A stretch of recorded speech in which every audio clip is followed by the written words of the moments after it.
Kita ke fokusnya pasar hari ini, begitu ya. Apa saja yang cukup menyita para pelaku pasar dan perhatian pasar? Apakah cukup optimis pada saat ini? Karena kalau kita lihat dari sisi transaksi ini masih tidak begitu ramai, 7,9 triliun rupiah. Dan ini termasuk catatan transaksi yang masih di situ-situ saja, begitu ya, di perdagangan di pekan-pekan sebelumnya. Ini seperti apa nih? Bahkan ya kalau tadi kita ngomongin mengenai turnover masih di bawah 8 triliun ya, sekarang ya tinggal 1 jam lagi. Ini bahkan jauh lebih drastis, lebih menurun dibandingkan sehari lalu ya, di kisaran 11 triliun sampai akhir penutupan. Nah, pergerakannya sendiri memang seperti yang tadi sudah saya sebutkan ya, ini galau banget gitu ya. Dari pembukaan perdagangan sempat ambles gitu ya, jam 10 sempat menguat, kembali lagi roller coaster di kisaran menguat dan menipis, menguat dan melemah di kisaran 0,06%. Jadi memang begitu volatil sampai akhirnya tadi sekitar jam 2:30 berhasil menembus kembali rebound dan kembali menguat saat ini di 0,21%. Mungkin kalau kita mau review sedikit tentang tadi perdagangan sesi 1 seperti apa yang juga sudah mengamati, itu ditutup menguat 0,05%. Jadi memang begitu tipis, masih di kisaran 6.700-an dan masih di zona psikologis 6.700-an hingga hari ini kita lihat apakah bisa menembus ke level 6.800 dengan optimisme yang ada. Saat ini juga cukup menukiknya cukup tajam ya dibandingkan memang beberapa jam sebelumnya dan sekarang di 0,24%. Mungkin sedikit review saja kalau kita secara teknikal berbicara, yang menguat itu 296 saham. Untuk melemah ada 237 dan untuk yang stagnan di 201 walaupun ya berhasil rebound, tetapi sejatinya pergerakan IHSG ini memang masih cenderung begitu volatil ya Maria. Jadi memang ada penguatan juga masih moderat. Kita belum tahukah apakah ini sebenarnya trennya sudah bisa dibilang menguat atau tidak. Karena kalau kita berbicara mengenai IHSG year to date juga memang sebenarnya pergerakannya lihat sendiri. Begitu volatil, begitu decadent, sideways lah intinya. Kalau misal ada penurunan, kecenderungannya ceruk-ceruknya lebih dalam dibandingkan ada kenaikan yang memang begitu moderat. Dan memang kalau kumulatif 30 hari terakhir ini pergerakannya IHSG ini sideways dengan kecenderungan menurun. Pelemahannya selama 30 hari terakhir itu sudah melemah 0,48% dan year to date sendiri itu pelemahannya juga di 1,3%. Jadi memang sebenarnya jika kita merangkum pergerakan IHSG selama beberapa ini terutama di tahun 2023 sideways dengan kecenderungan downside. Downside ya, lebih ke downtrend karena memang benar tadi yang disampaikan oleh Ade juga bahwa secara year to date saja kita sudah terkoreksi 0,96%. Berarti sudah meninggalkan level-level positif begitu yang dibentuk sepanjang tahun 2022. Dan kalau dilihat sebenarnya kalau hari ini berhasil ditutup di zona hijau, ini seperti menjawab atau menjadikan suntikan bagi para pelaku pasar. Karena sejak awal bulan Mei sampai dengan saat ini baru terjadi 1 kali di zona hijau, yaitu di hari Kamis pekan lalu ya, tanggal 4 Mei. Kemudian masih belum lagi ada gairah karena ditutup juga di pekan kemarin di zona merah, dibuka di hari Senin juga masih merah. Kita lihat nih seberapa survive ya, dengan sebenarnya sentimen yang masih di situ-situ aja. Benar nggak sih? Jadi kalau dilihat dari sisi sentimen ini apa aja nih yang masih bisa jadi kekhawatiran? Sentimennya lagi-lagi mungkin seperti para pelaku pasar juga sudah mengamati, tentunya sentimennya uncertainties yang datang dari pasar global. Ya, kalau kita misalnya kemarin kita berbicara mengenai FOMC, akhirnya tetap naik di 25 basis poin. Sekarang sudah tahu nih udah naik 25 basis poin. Apalagi yang dicermati dan menimbulkan uncertainty ternyata adalah mengenai akan segera rilisnya inflasi Amerika Serikat di April 2023. Kalau kita lihat memang secara inflasi Amerika Serikat dari awal tahun memang dengan adanya agresifnya kenaikan suku bunga dalam 10 bulan terakhir sekarang di 5%-an, itu juga sudah ada penurunan walaupun tidak sejalan dengan begitu agresifnya kenaikan suku bunga. Januari di 6,4, Februari di 2023 di 6%, Maret di 5%, sedangkan April ini konsensusnya mengatakan tetap berada di 5% dengan inflasi inti tumbuh sebesar 5,5%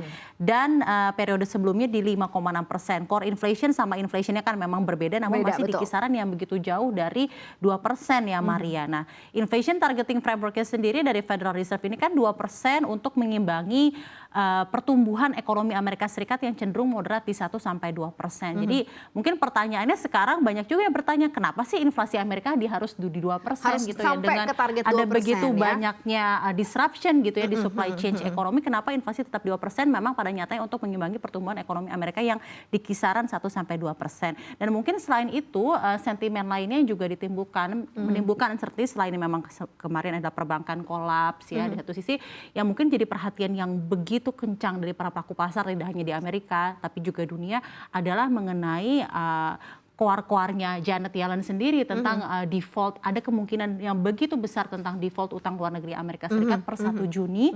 Dan semalam itu bursa global juga bergeraknya tuh begitu variatif, masih menanti solusi dari pemerintah Amerika Serikat terkait plafon hutang. Karena dari Republicans, saat ini notabene kan Joe Biden Demokrat, Republicans bilang saatnya plafon utang dinaikkan gitu ya, kalau enggak default. Nah di satu sisi Joe Biden belum langsung mengiyakan, kemarin bertemu dan Joe Biden kemarin bersama Kongres Amerika Serikat akhirnya melakukan pertemuan bersama membahas solusi dari masalah tersebut. Apakah plafon hutang harus dinaikkan ataukah ya memang nanti ada kemungkinan solusi-solusi lainnya untuk membahas masalah fiskal dan utang luar negeri Amerika Serikat yang memang begitu luar biasa. Rasionya di 130-an% dari PDB mereka gitu ya. Dan di 1 Juni ini adalah jawaban dari para pelaku pasar. Nah, kalau kita lihat sekarang tanggal 9 Mei, 3 minggu mungkin pergerakan IHSG juga akan berpengaruh ya, wait and see-nya terhadap apa yang akan terjadi di negara adidaya ini. Akan cukup dilematis untuk Amerika Serikat, belum lagi menghadapi tantangan baru, pengurangan penggunaan dolar di beberapa negara-negara yang juga cap-nya cukup besar, di mana kalau ini benar terjadi dan persentase dolar sebagai mata uang yang cukup powerful di dunia saat ini yang memang dominasinya sudah cuma 55%, jika itu semakin berkurang ya akan terganggu kembali, inflasinya akan terdongkrak naik lagi di tengah Amerika Serikat yang sedang berjuang untuk menurunkan inflasi di angka target 2%.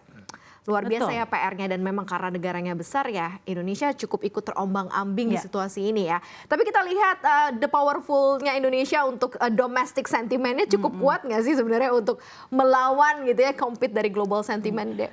Mungkin kalau misalnya kita berusaha melihat gitu ya secara sentimen domestik, saya yakin mungkin bahkan dari awal tahun saja sebenarnya sentimen domestiknya sudah cukup baik gitu ya, Maria gitu ya. Pertumbuhan ekonomi robust di 5%, cadangan devisa selalu naik dalam beberapa bulan berturut-turut. Neraca perdagangan surplus di atas 30 bulan. Di satu sisi mungkin yang paling menarik yang juga diperhatikan oleh para pelaku pasar, baru-baru saja nih hari ini indeks keyakinan konsumer Republik Indonesia yang langsung disurvei oleh Bank Indonesia sendiri meyakini bahwa akhirnya diterbitkan ada kenaikan nih 126,1. Kenaikannya itu 3 poin ya, hampir 3 poin ini dari Maret ke April. Ini kan berarti lagi-lagi adalah sentimennya juga cukup baik gitu ya untuk indeks keyakinan konsumen yang tentunya mencerminkan optimisme masyarakat akan pertumbuhan ekonomi Indonesia yang masih positif ke depan. Implikasinya sih sebenarnya nih kalau misalnya kayak Purchasing Manufacturing Index kan, kalau PMI itu 50 di atas ekspansif, di bawah 50 kontraktif. Kalau misalnya IKK itu mencerminkan di atas 100 itu masih positif dan masih ada optimisme tersendiri consumer. Dan kita lihat dari Maret ke April naik hampir 3 level. Berarti kan sebenarnya consumption di Indonesia yang made up hampir 60% dari PDB Indonesia itu masih cukup baik gitu ya.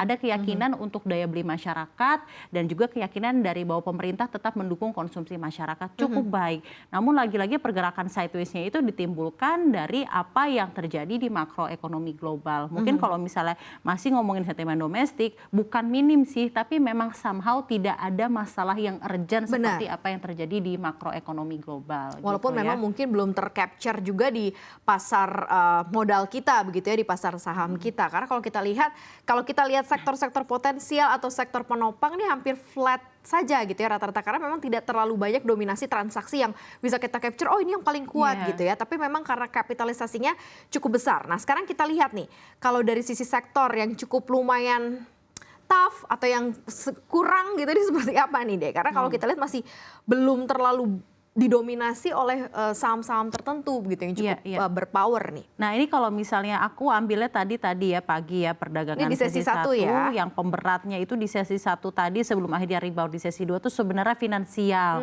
Tadi itu melemahnya juga lumayan kumulatif di 0,4%, sekarang ini menguat di 0,05%, ya menguatnya juga tipis sekali ya Maria ya sebenarnya. Nah untuk sesi 1 tadi memang mayoritas melemah Maria, kalau kita ambil beberapa emiten 13 saham di buku 4 dan buku 3, itu di IHSG ada 13 saham KBMI, buku 3, buku 4. 9 saham itu melemah, 2 stagnan dan 2 menguat di perdagangan sesi 1 tadi. Mungkin kita lihat bersama nih, For stocks, perbankan, buku 4, Bank Sentral Asia ini bahkan hampir 1%, melemahnya sampai saat ini 0,83%.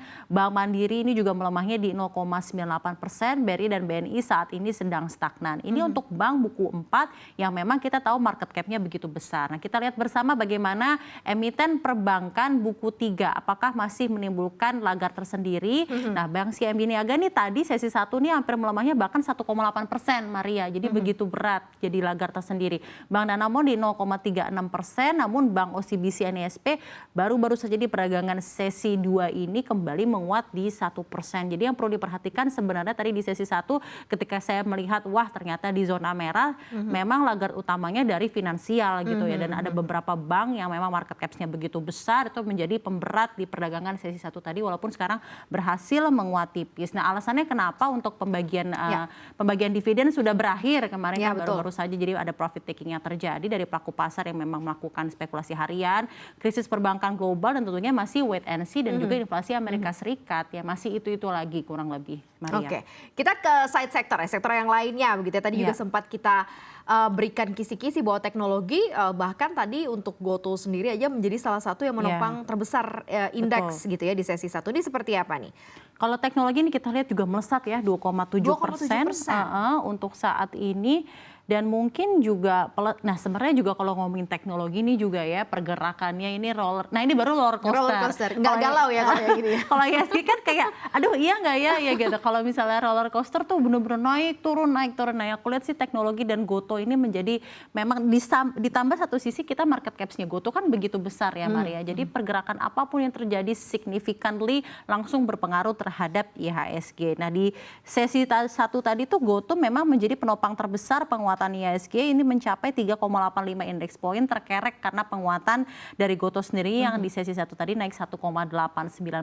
Saat ini bahkan tembus hampir ke 5%, naik 5 poin ke 111, sekarang di 4,72%. No wonder IHSG bisa di 0,3%-an menguatnya ya karena market cap-nya GoTo juga gede banget gitu ini ya. Karena mau menjawab juga tebak-tebakan nggak mungkin katanya ke 100 lagi gitu ya. Sekarang ternyata nih 111 gitu ya. Tapi again lagi-lagi disclaimer begitu roller coaster pergerakan yang mungkin seminggu lagi juga berubah gitu ya. Nah satu sisi Astra tadi juga saya lihat Maria di sesi 1 tadi juga menguatnya cukup signifikan. Ini saya ambil 4 emiten yang memang menjadi penopang utama di sesi 1 tadi berhasil membuat IHSG rebound tipis-tipis lah di sesi 1 tadi, yaitu GoTo, Astra, Semen dan DCI Indonesia sekarang juga berhasil melaju lebih kencang lagi. GoTo di 4,72%, sesi 1 tadi di 1,89%, Astra sekarang di 2,45%, Maria tadi sesi 1 di 1,63, Semen Indonesia sekarang 4,72, tadi sesi 1 di 4,29 dan DCI Indonesia di 3,04. Tadi di sesi 1 juga masih di 3%. Nah, 4 inilah yang menyebabkan juga pergerakannya bisa berhasil